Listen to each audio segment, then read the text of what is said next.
and it's coming down. Made 50 grand on a 2-bit house. So come on baby, do the dead cat bounce.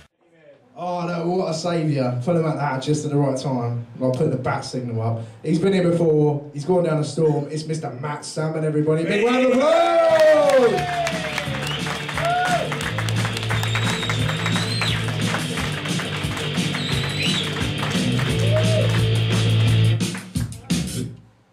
Ladies and gentlemen, how are we tonight? Been a good night so far? Okay, I wanted to talk to you. First thing I like to look at for a bit of comedy when you're really down in the dumps is the newspapers, because there's all some shit in there. So I looked the other day and it said that the Catholic Church are going to allow gay people to join the clergy. Now the premise is as long as they're celibate. And I was thinking, now I'm not sort of big on the rules of the Catholic Church, but if you're going to be celibate, it doesn't really matter if you're gay or straight, does it? So there's a bit of a puzzle to me, and then I thought, well, now hang on. You know when you go out on a Saturday night and you say to your mate, right, who's going to pull the blondes and who's going to go for the brunettes, so we don't argue, and you decide which is which, and I think maybe that's what's going on. What they don't want is the priests arguing about who's going to be fucking the little boys in the choir and who's going to be trying to get the little girls to do the BJs. Another one I'll say was that Loughborough University have been doing some research into wind farms, and if you really want some cutting-edge research doing, you've got to ask Loughborough, haven't you? And the thing with wind farms is people get all uppity about it, don't they? You ask most of them, you say, what do you think of windmills? I fucking love windmills. We all like a good windmill, don't we? But wind farms, blot on the landscape. I wouldn't have one in my garden. So what they've found out, what I was thinking about wind farms, is it's like saying, if you like a windmill but you don't like one of the turbines, it's like saying, I love a penny farthing, but them bikes with 2 wheels the same size, they're a fucking blot on the landscape as well.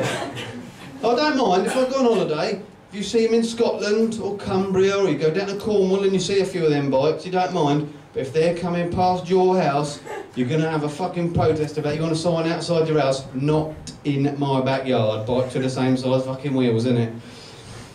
So anyway, what Loughborough decided was that the white colour was attracting the insects, birds come for the insects, birds are dying. The best thing is to paint them purple, and that's going to work, isn't it? All the people who didn't really like them before are going to say, outside my back garden, a purple one, I'll fucking have one of them, won't I? I took the wife away this weekend, it was her birthday. I say I took her away, but she didn't. She said, I've organised everything, we're going away, which tends to be what happens. Took her to Rome for the weekend, and I thought I'll take her a present, wrap it up nicely, and give it to her when we get there. Not having been away for a few years because we've got kids, I didn't really realise how strict they'd become at the airport. So I got there and they said, what's this? I said, it's a present, it's all wrapped up for the wife for her birthday. They said, well, you can't take that through customs, you know, you're going to have to unwrap it. I said, well, they don't know what it is, it won't be a surprise. So the only other thing you can do is fill out a little sheet of paper like this and put it on like a customs form. And I must say, it did spoil the surprise when I wrote on it, rabbit-shaped penis substitute which vibrates. Needless to say, we did get away, we didn't see a lot of Rome, fucked our brains out for the whole weekend. I'm absolutely knackered, like all I want is my bed. The wife's pretty refreshed though, she slept through most of it. But what I really want to talk to you about tonight is dogging. Who tonight here is into their dogging? Come on, hands up.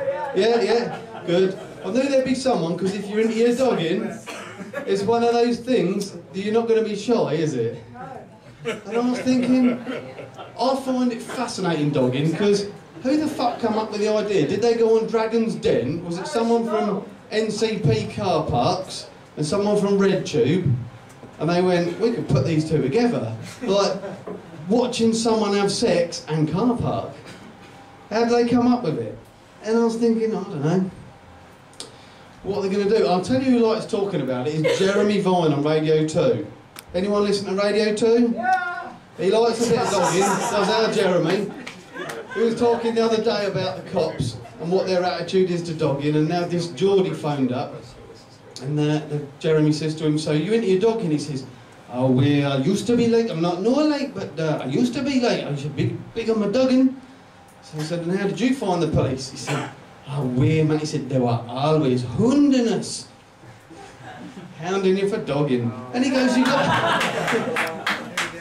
And he says, you've got to ask yourself, he says, you know, if you're going to clamp down on people for their dogging, they're going to want to do something else, you know, like burgling hoses or mugging old ladies.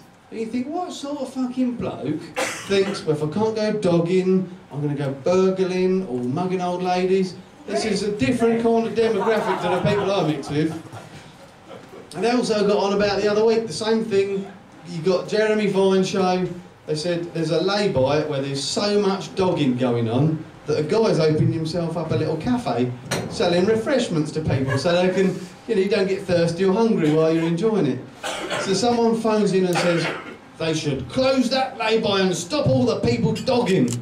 And someone else phones in and says, you can't do that. The bloke with the little caravan selling bacon rolls will lose his livelihood.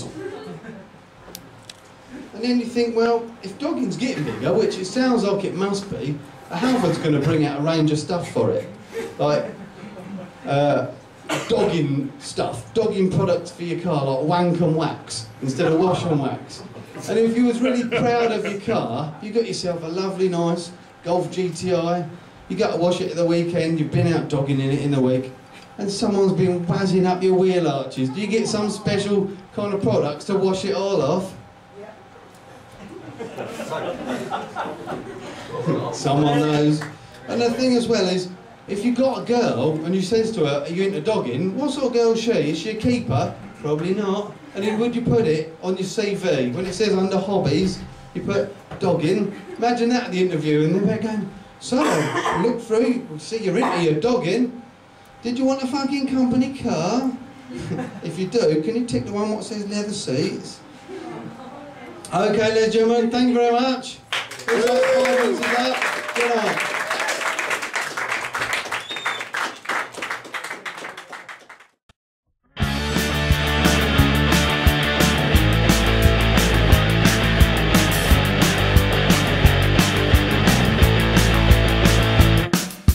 Living in a dead-end deadbeat town. It's coming up and it's coming down.